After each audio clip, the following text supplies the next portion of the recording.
We are now through the second type of FRQs, and we're moving on to the third type. The third type is dealing with tables. Now, tables can represent a whole slew of applications. We can talk about particle motion, we can talk about any types of rate functions. There's a lot of things we can do with tables here, but the overarching theme is tables, which means we're going to be dealing with a lot of Riemann sums. We're going to be dealing with a lot of average slopes and average values and things like that. The 5 questions we're going to focus in on in terms of reviewing for tables are listed here. The first one is going to be our introduction. That would be number 3 from the year 2013.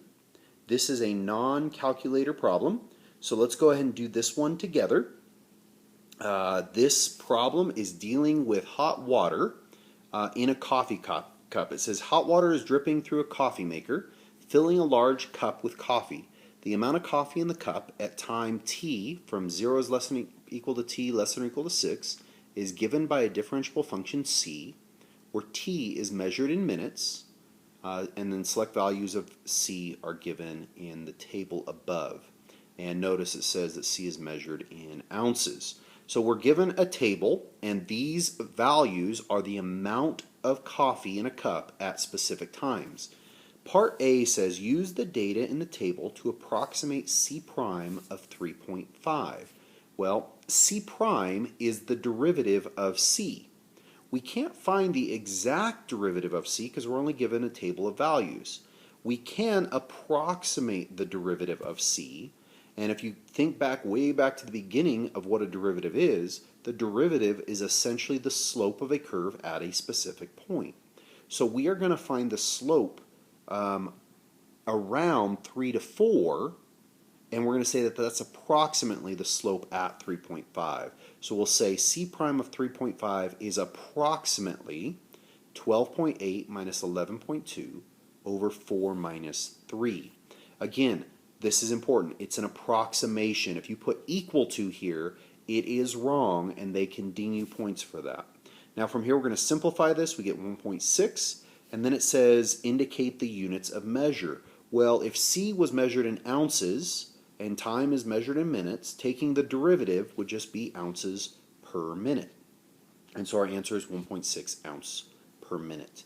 Point values here, you're going to get 1 point for the value. So in other words, 1 point for getting 1.6 here, and then 1 point for your units, so ounces per minute. So that's a very generous part A, actually. Usually that's only worth 1 point. All right, part B, it says, is there a time between 2 and 4 at which C prime of t is equal to 2? Right here, this is a common question. It's asking, is there a specific time that a specific thing takes place? And that should automatically in our brains cause us to think about our theorems, our mean value theorem, our extreme value theorem, our intermediate value theorem. In this case, because we're talking about, because we're given C and we're asking about C prime, that should lead us to the mean value theorem. So the first thing we're going to do is we're going to find the average slope over this interval, 2 to 4. So we just kind of did this in part A. We approximate C prime of 3.5. We're going to find the slope between 2 and 4. And so that's going to be over this interval here. So that's going to be 12.8 minus 8.8 over 4 minus 2. So from 2 to 4 here. We can simplify that, and in fact you can see we do get 2. And so there's our average slope, but our average slope is only equal to the derivative if the hypotheses for the mean value theorem are true. And so remember, for the mean value theorem to be true, the function must be continuous over the closed interval and differentiable over the same open interval. Well, in this case, it says that C is a differentiable function over 0 to 6. So we'd say C, since C is differentiable over the interval 0 to 6, in fact, this is the wrong interval because we're talking about from 2 to 4 here. So it should say since C of t is differentiable over 2 to 4, then we'd say it is also continuous over the closed interval 2 to 4. And as a result of that, we could say that the mean value theorem applies. And since the average slope is equal to 2, that means the derivative will be equal to 2 for some value in that interval. And so points on this, you would get 1 point for the difference quotient. So 1 point for just doing the slope, the average slope from 2 to 4 and getting 2 out. And then you would get 1 point for the answer with your justification.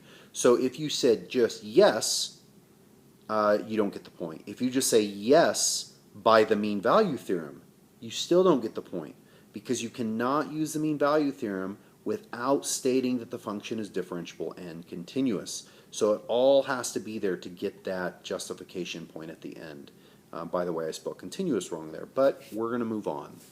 So for part C, it says use a midpoint sum with 3 subintervals of equal length indicated by the data in the table to approximate the value of 1 over 6 integral from 0 to 6 of c of t dt. Now, we notice here that we're using a midpoint sum. This is a common theme in tables. We could ask for a left-hand or a right-hand Riemann sum. In this case, it's a midpoint. I could ask for a trapezoidal sum. So this is a very important concept that we need to grasp and be ready for on the AP exam. So remember, to use a Riemann sum, that is approximating an integral expression. So it says here, use a midpoint sum with 3 subintervals over the indicated data. So we're going from 0 to 6, and we're doing 3 equal subintervals. So that means our subintervals are going to be 2 wide. So from 0 to 2, from 2 to 4, and from 4 to 6. So our first width is 2. Our height is going to be the midpoint. Now we could, if I said left hand, I would be using this height. If I said right hand, I'd be using this height, but because I'm using the midpoint, I'm using the one right in the middle of the interval. So times 5.3 plus the next width is 2, and then times the midpoint there, which is 11.2. The next interval is 2 wide, times the midpoint there, or the midpoint height, is 13.8. Now, that is just the approximation for the integral. We still have the 1/6 out front, so we still need to indicate that.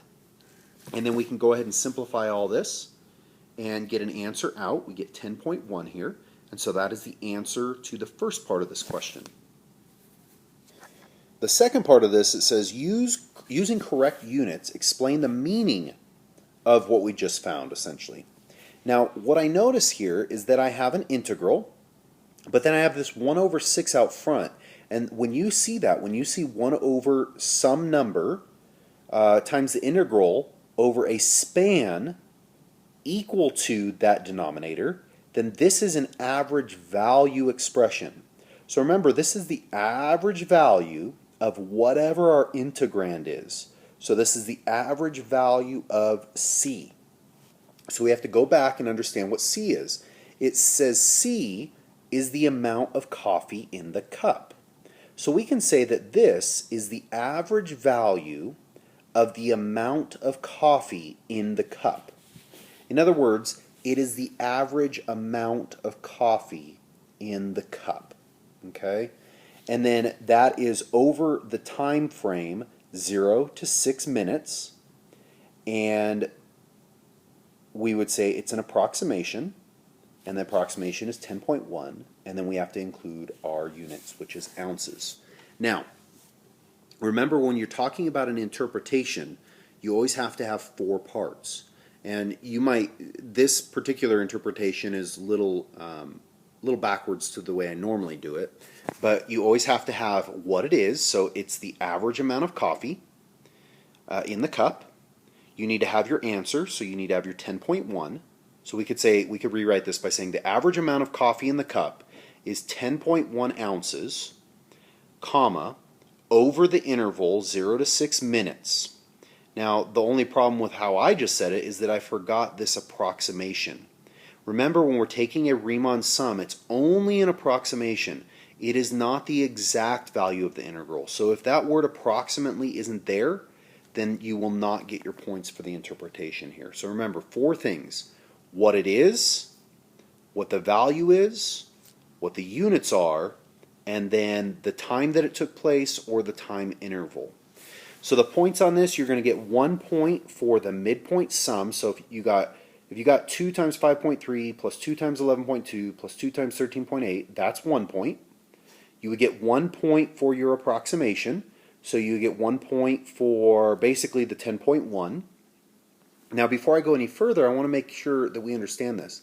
You do not have to simplify anything beyond your first numeric expression.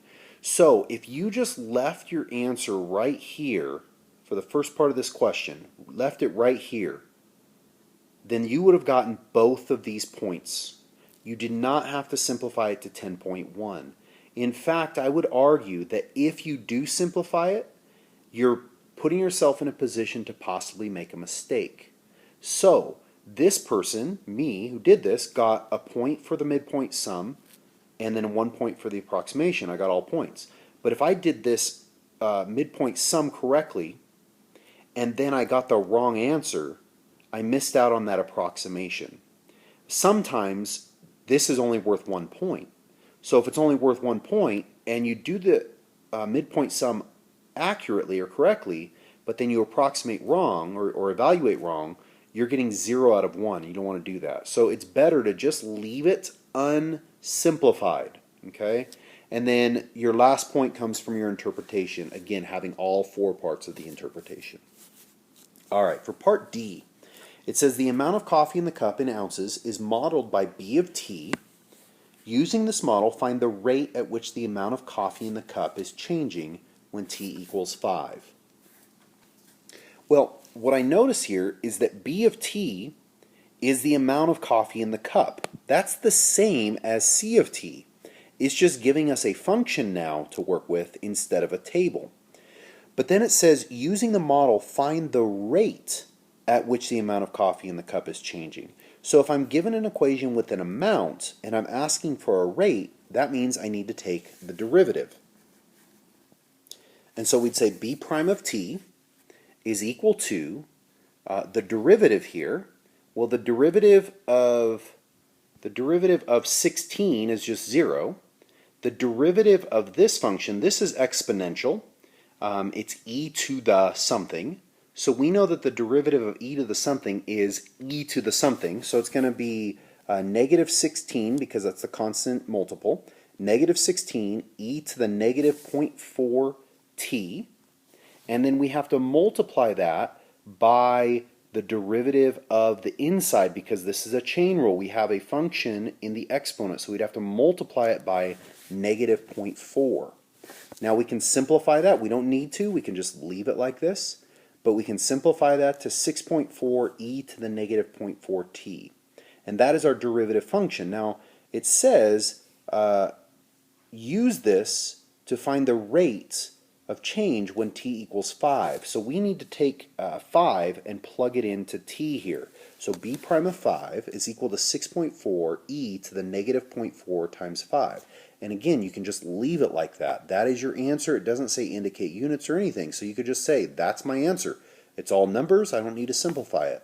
But just in case you did, you'd get 6.4 over e squared. And the units on this, even though it didn't ask for it, because we were looking for the derivative of b, and b represents the amount of coffee in the cup, it would be ounces per minute. And so point values here, we would get 1 point for getting b prime of t correct, so 1 point for this or this, right? And then 1 point for our final answer there. Okay, that wraps up our introduction on tables. Now it's your turn. And so I want you to turn your attention, let's see, we already did 2013 number 3. I want you to turn your attention, be very careful here, we're going out of order. We are not going to do 2016 number 1 on our own. We're going to do 2017 number 1. That's your job. Remember, you can do this on your own, set a timer for 10 minutes. Whatever you can get done in 10 minutes is how you should grade yourself. This is a you-do problem, so you can work with somebody if you would like, but whatever you get done in 10 minutes is how you should grade it.